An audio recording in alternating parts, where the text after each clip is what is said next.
Hello everyone, good morning. I hope सब बढ़िया होंगे, अच्छे होंगे और अपनी पढ़ाई कर रहे होंगे। ठीक है, तो हम लोग डिटर्मिनेंट्स पढ़ रहे थे, जिसमें हमने आपको बताया था 1 to 1 का डिटर्मिनेंट्स कैसे निकलते हैं, फिर 2 by 2 का डिटर्मिनेंट कैसे निकालते हैं, अगर हमारा मैट्रिक्स 3 by 3 का हो तो कैसे डिटर्मिनेंट निकालते हैं। बट उस पर एक एग्जाम्पल देख लेते हैं, एक क्वेश्चन हम देख लेते हैं। जब हमारा कि 3 by 3 का कोई डिटर्मिनेंट हो तो उसका मैट्रिक्स हो तो उसका डिटर्मिनेंट कैसे निकालते हैं। जैसे मैंने 2 लिया, 3 लिया, 1 लिया, 1 लिया, -2 लिया, 7 लिया, 1 0 2 लिया, है ना। और मैंने कहा इसका डिटर्मिनेंट फाइंड आउट करो, तो क्या हो जाएगा। Determinant of A equals to, तो कहोगे मैम आपने बताया था चाहे आप R1 को लेके करो, चाहे R2 को, चाहे R3 को, चाहे आप C1 को, C2 को, C3, जहाँ C1 C2 बोल रहे हैं ना, समझो एक मेरी बात।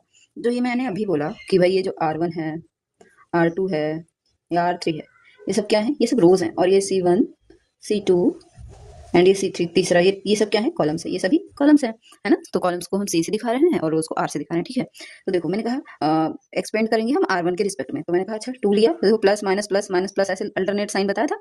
मैंने 2 लिया, तो बताओ ध्यान से देखो, तो ये देखो जिस रो में है वो रो नहीं लेना, जो कॉलम है वो कॉलम नहीं लेना। ठीक है, समझ पा रहे हो, जो रो है वो रो नहीं लेना, जो कॉलम है वो कॉलम नहीं लेना। तो बचे हुए एलिमेंट ये होंगे। आप डायरेक्टली क्रॉस मल्टीप्लाई कर सकते हो, देखो यहाँ पे। तो इसे हम कहते हैं उप सारणिक, जिसे इंग्लिश में क्या बोल सकते हैं हम, इसे हम बोल सकते हैं माइनर्स, है ना। तो ये माइनर्स होते हैं, ध्यान समझना।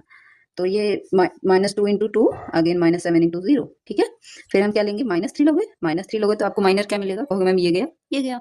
तो 1 7 1 2 यही मिल रहा है ना। तो हमने 2 1 जा 2 करा, फिर -7 1 जा 7। ठीक है, फिर +1 लेना है क्या, फिर देखो ये जिस कॉलम है वो कॉलम नहीं लेना, जिस रो में है वो रो नहीं लेना।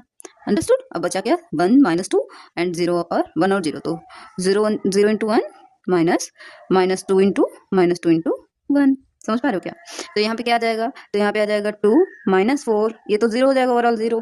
फिर -3 इंटू 2 में से 7 में से 2 जाएगा तो -5 आएगा क्या, एंड प्लस ये 0 हो जाएगा, ये क्या हो जाएगा, +2 हो जाएगा। तो 1 इंटू 2 यहाँ आ जाएगा। -4 में से 0 तो -4 ही आएगा, -8 आया, माइनस माइनस प्लस 5 3 जा 15 और +2, तो क्या हो जाएगा 15 to 17 -8 कर सकते हो। तो आपका यहाँ पे क्या आ जाएगा, 9 आएगा क्या। तो 9 आपका क्या होगा, आंसर होगा। ठीक है।